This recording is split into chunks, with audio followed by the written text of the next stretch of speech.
a point, to be specific, you are constantly trying to break down him for being a scientist. So the pictures that you got, he didn't just find them on the internet. There are many scientists behind them, but they are creationists, and you will never accept them. So the more you will not accept it, and you will say, "This is what you do. You just proved that you know nothing of programming." Where he only brings programming up to give you an example that similar code can exist in different programs. That's all he was trying to point out. Okay, we're going through a lot here. Just 1 second. I want to address some of this because you went through a lot of talking points there, like a lot of different things. And let's all try to stay on one point. It's always the same. I just brought another. Come on, Achilles. Seriously, man. It's always the same. Making more points. Achilles, let him go. Go ahead, Mark. Okay, so the idea to say, hey, you guys are a God deniers, I don't deny that. I am a God. I deny the existence of God. Yeah, I don't deny that at all. But you're sort of saying, hey, you're saying what? It wasn't a secret that you deny God. Sure. I don't have a problem with it. That's something that I am. But like the whole point is that when I sort of say, hey, you don't understand programming, you're like, oh, you said he doesn't. He admits he doesn't understand programming. He doesn't understand computers. He says he has a hard time with. Come on, can I speak? Can I speak? Your argument, though. Yeah, this is. You're going to have to mute Achilles. He's got no self-control. Yeah, I'm going to let you guys go one at a time. And Achilles, I'll mute you first. I'll let Mark get his point, and then I'll mute him and let you talk. All right, Mark. Okay, so this is the thing. Kent says that he has no experience with computers. He says that he doesn't understand programming. Like he says that he knows nothing about computers, so he has an IT guy do it. It's not sort of something that I'm just tossing out there to sort of hold against him. It is the fact that he doesn't understand how to do programming. The fact that you want to say, hey, you don't know that. He says it. Like, seriously, and all of the things that I'm saying, like he says, oh, well, you're just trying to get your science into. Let's stay on the programming point, 1 point at a time. You did the programming. That's a good one. So Achilles, I'm going to let you respond now to the programming point. Okay. Okay. So I am a programmer. All right. And there is common code between all the Microsoft products. Okay. Kent Hovind is a very old man. When computers exploded, I do not expect him to be a programmer, but he understands that part which relates to DNA and how the argument of evolution is that because we see similarities, that means we evolved from a common ancestor. So he brings up that as an example. And your way to defend that is to tell him that he doesn't understand. I mean, I'm not saying that he doesn't admit he doesn't understand, but what he understands is good enough for what he is doing. So this is one example, though. I mean, we can, if you want, I swear I can do this with you. If you want to understand what I'm talking about, we can watch this stream today, and we can pause every time an insult flies out. And if we make it to less than 100, well, hold on. I want to try to stay on the coding, though. So are you finished with the coding point? I'll let Mark get back in. Sure. I want Mark to understand what I'm talking about. It's not, I don't have, it's not like I want to do this. I'm just trying to make him understand what it is that I see. And I hope he does. All right, Mark. Yeah, so this is a straw man because it's not like I just said, hey, he doesn't understand programming and left it at that. That wasn't my argument. And I never said there wasn't common code in Microsoft. So that's something that you've absolutely straw manned me on. I never said that. What I said is that Microsoft code doesn't duplicate with mutations, with errors in order to replicate itself. It doesn't act like DNA does. And there's a big difference between Microsoft code and genetic code. There's a massive difference between that. There's no viral elements coming in from outside into Microsoft code. So that was my explanation. There are significant differences between the two. So it is a conflation between the two. I didn't just say you don't understand code, that's it. That is not what I said. I think that you have selective hearing. You're only hearing the part that you want to hear.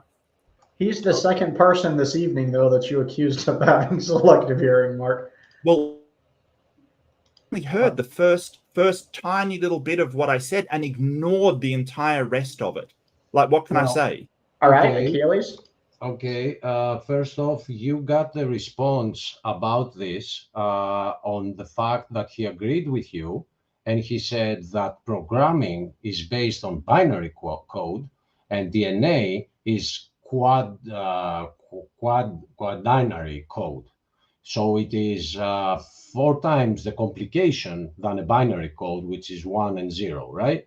But what you actually said at the beginning, and I am sorry, I will accept what you're saying, even though I heard you, I will accept it because when I see a punch flying, then I get a little bit blinded to the rest. I mean, why should the punch be there to begin with at the intro?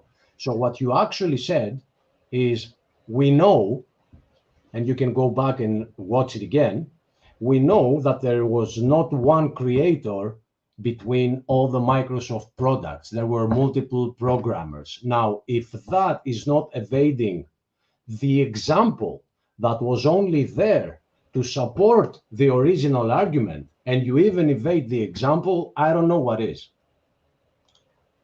All right, Mark, I'll let you go, and then I'm going to get Dustin in because Dustin wants to go also. So the thing was, he said there was a designer. It makes there is a designer. And I have a very specific reason for saying that, hey, there was multiple people on the Microsoft code. Because even if you show there was a designer, it doesn't get you to a god. And I can delve a bit deeper into that if you would like. So yeah, programming. I would kind of like a further push on that. Why doesn't a designer prove God in the creation experience? Right, because you're setting up a dichotomy, right? It's either natural or it is a god, and that's a false dichotomy. There are other examples of where it could be not natural but not a god, right? So if you have aliens that created DNA, that is not natural and it's not a god. Now, I'm not saying that's the case, but you can't deductively get to a god because you're trying to set up this, well, if it's not natural, the only other option is a god, and that doesn't work, right? And that's basically at a very surface level, it's how dichotomies work and true dichotomies work. I would respond to that, though, that if it were aliens that started life here, that would to us be a god. That is a creator. That is the entity that created us. How is that not a god? Well, if your definition of God is aliens, then I don't know what to tell you. That's not my definition. Well, I'm saying something to Earth that started life from nothing. Well, hold on, Stephen. Just let me finish. My definition of a god would include a necessary agent somewhere, and aliens wouldn't be a necessary agent. You know, that isn't my definition of a god. Okay. I mean, if you want to call, little green men from Alpha Centauri god. No. My point was if it's a foreign entity, there's no life here, and it drops life off here and begins the process of life. That thing created us. I mean, that's a god. To you? Okay, that's a god. That's the definition of God. Something created life out of nothing. But that means if we discover how to travel to other solar systems or exoplanets and stuff and drop off life there, then we're gods. What kind of hold on. What kind of life would you drop off that would eventually turn into what we have today? Well, a gene-tailored, organism with a different DNA sequence than our own. Like we gene tailor something some far in the future, that would make us gods. So you're saying something that's designed. So you're saying you would be a designer and a creator. Yeah. So to their perspective, you'd be a god. So you do get it. Okay. And this is what I was trying to explain to you before, Stephen, when I tried to explain that evolution doesn't need all the other stages because we can accept the fact being that a god created the first life. It can accept that. Do you accept that? I don't. I don't accept that. I accept different. I expect to tell you what Wat Dat Dee started the universe, but that's right. And I don't bring my own personal beliefs into it. Right, but if you don't have the whole plan from start to finish, it's invalid to me. But I promised Dustin like 5 minutes ago I'd get him in. Let me get Dustin in, and I'll circle back to being. You guys have walked so far away from the original point. I don't even really want to try it. Just really quickly. I don't have a problem if someone thinks that God is an alien. Like, okay, fine. You know, I've got no problem with that. It's just not my definition. That's all. Yeah, the only point that Stephen is making, delete the word God and just add the word creator. The whole thing. You can call him a programmer when we're talking about code, right? Code cannot arrive by itself and then continue evolving. And I understand what you said about the false dichotomy, or that this would be a faulty analogy. Okay, just so I'm saying this so you understand what Stephen is trying to get to. Right. My point is, if it is aliens, and they seeded this planet as Bimsy might be of the impression that that's how it happened. For us, from our perspective, they are our creators, right? That's what Stephen is trying to say. Look, well, if they say aliens, that just begs the question: did these aliens come about through evolution or through another alien creator, which could be divine? Control yourself, Bubblegum. Okay. Control yourself, buddy, please. Hold on. Order in the court. Yeah. Well, I just point out the obvious here. That's sort of an argument. The whole idea code cannot create itself is an argument from incredulity. It's sort of, there's no sort of definitive evidence that code can't create itself. Have we ever observed it though? Have you ever? I mean, well, you haven't observed it. Guys, we can't all talk. So if one of us asks a question, let Mark answer, and then the next person asks a question. Mark, have we observed that? We've observed novel code being sort of, you know. I mean, we've observed code creating itself. Yeah, if I could just finish, Stephen. If I could just finish. I'm not sure what you mean by itself, because there's always going to be some sort of cause to things. The question is whether that cause is a bubblegum, whether that cause is natural or it has been designed by somebody. And we don't see a designer either. We've never seen code being written by somebody for DNA. And that's the difference. Well, we have seen other examples in nature, like crystal growing, where patterns have been replicated due to chemical intervention. No, things like crystals. Crystals grow naturally as well. Yeah, so I mean, to a certain degree, yeah, we do see patterns replicating themselves in nature. And if you wanted to look at it from a certain perspective, you could consider a crystal growing the repeating pattern kind of like a code, because it conforms to its immediate environment, pressures, and its containing area.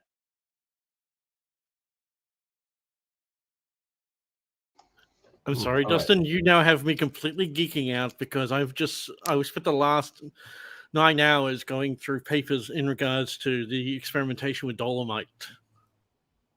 Yeah, I've been reading some stuff about that actually myself, Beamsy. It's a pretty amazing discovery. I only learnt about it on Doc Dino's stream the other day. It was a Grayson stream the other day. Mark, do you really think I quote unquote accidentally booted your stream, like validly? Yeah.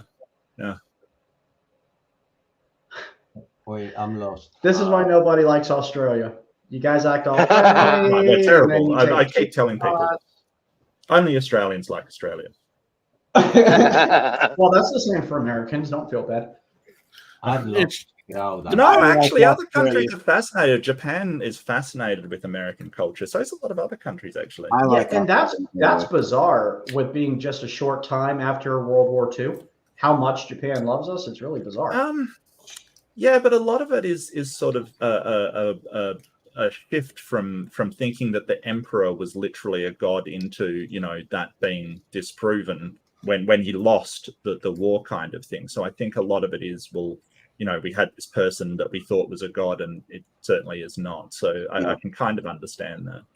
Stephen, if I may, after the war, the Japanese people were terribly disillusioned with their leadership that had caused them tremendous devastation to their country. And they actually probably did see us as a savior, you know. They saw themselves as having been deceived by the military leadership of Japan, which caused them great devastation. So, you know, we are way off topic. I must admit. Maybe let's get back on topic. Up to you, Stephen. You're the moderator. No, this is good. Achilles, Dustin, do one of you guys have a following line of questions for these gentlemen? The issue that I have, though, is if you're going to observe this naturally reoccurring pattern with a base element that has the same number of electrons, why haven't we seen parallel forms of life developing with silica base in evolution? Well, it's because silica isn't the best for making chains. The whole point is that carbon is awesome for making chains and ring structures, I believe it is. So it's sort of saying, hey, why don't we see this happening in nature, just that the laws of nature don't accommodate it. And plus, I would add that any sort of other life that does form probably will be destroyed by the life that's already here. I mean, bacteria is voracious; it will go through anything.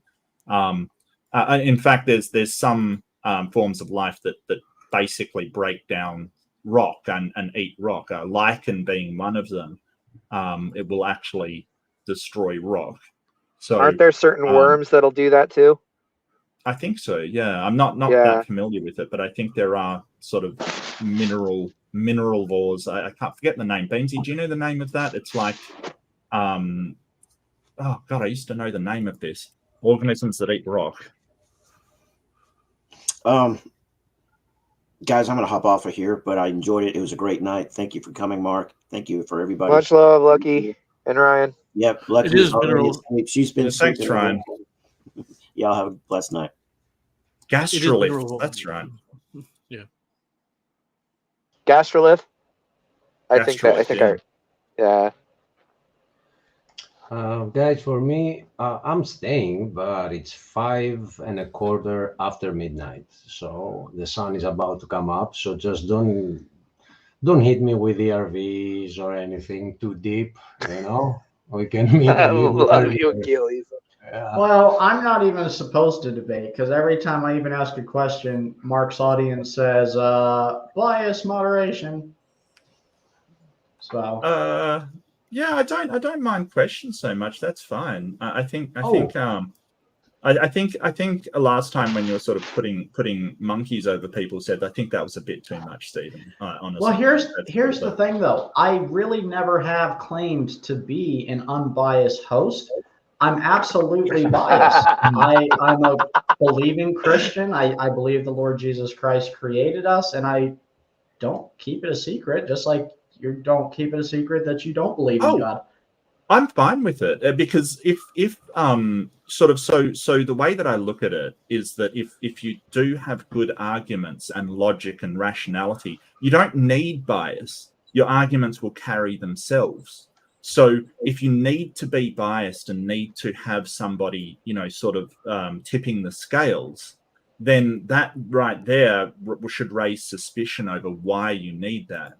Would an example of that be like when you're in a debate with Kent Hovind and bring up subtle little cheap shots, like personal attacks? Would that be a fair example of what you're referring to? Like when you have to rely on something besides your argument?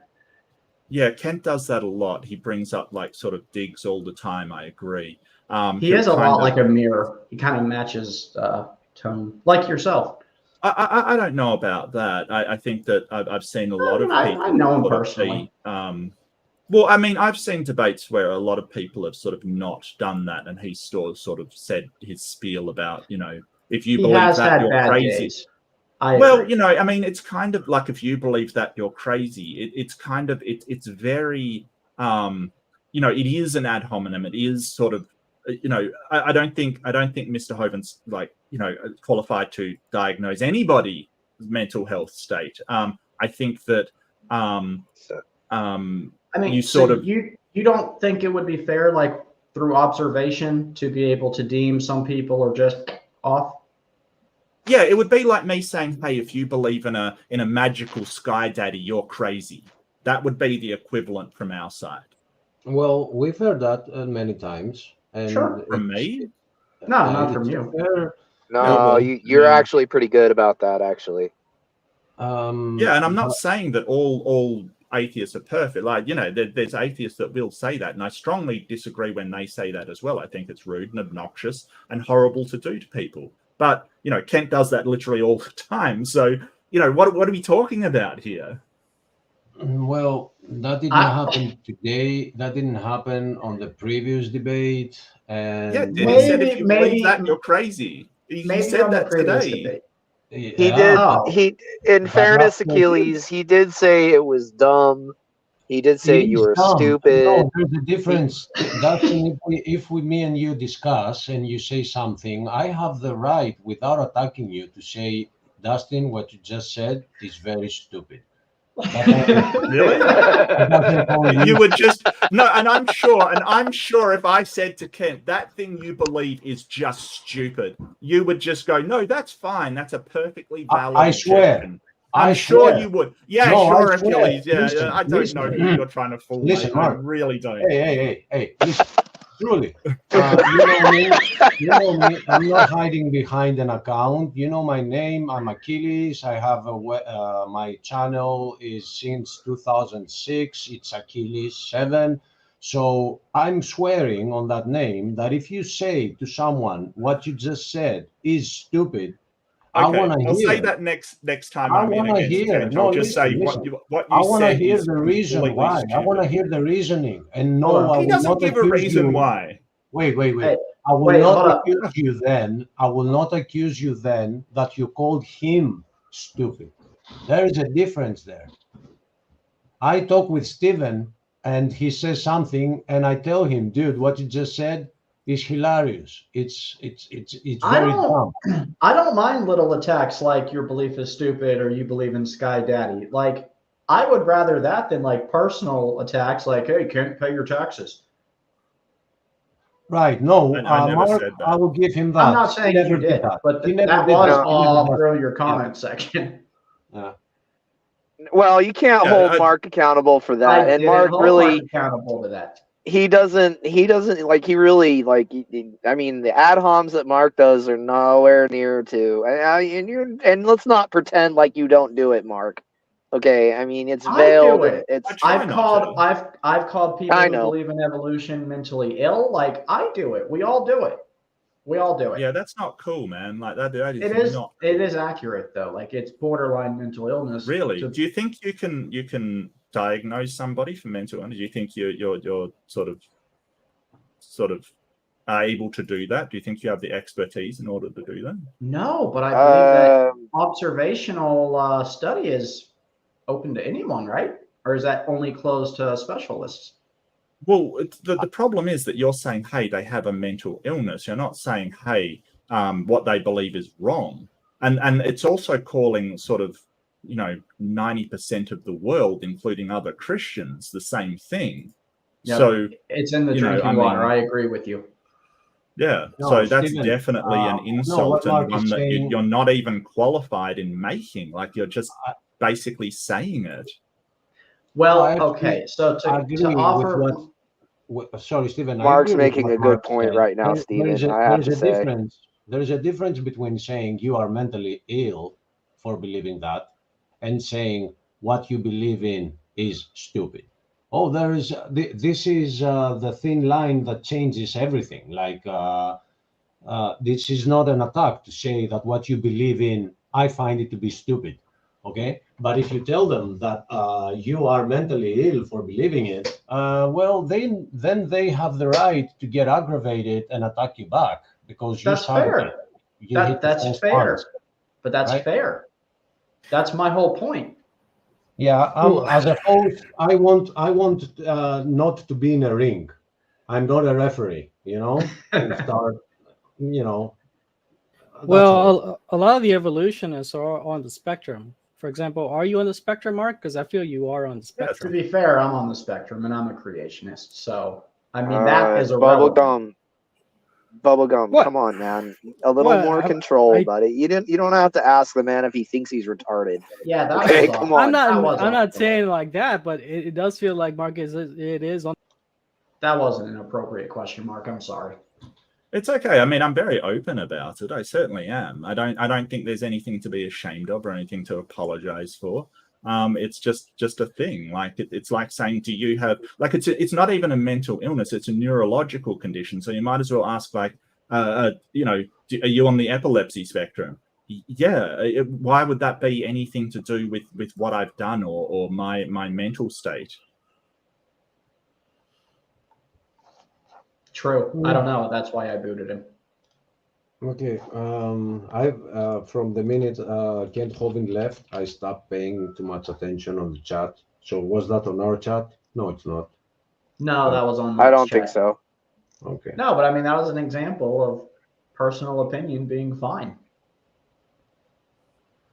Anyway, I think we actually made a good discussion right now.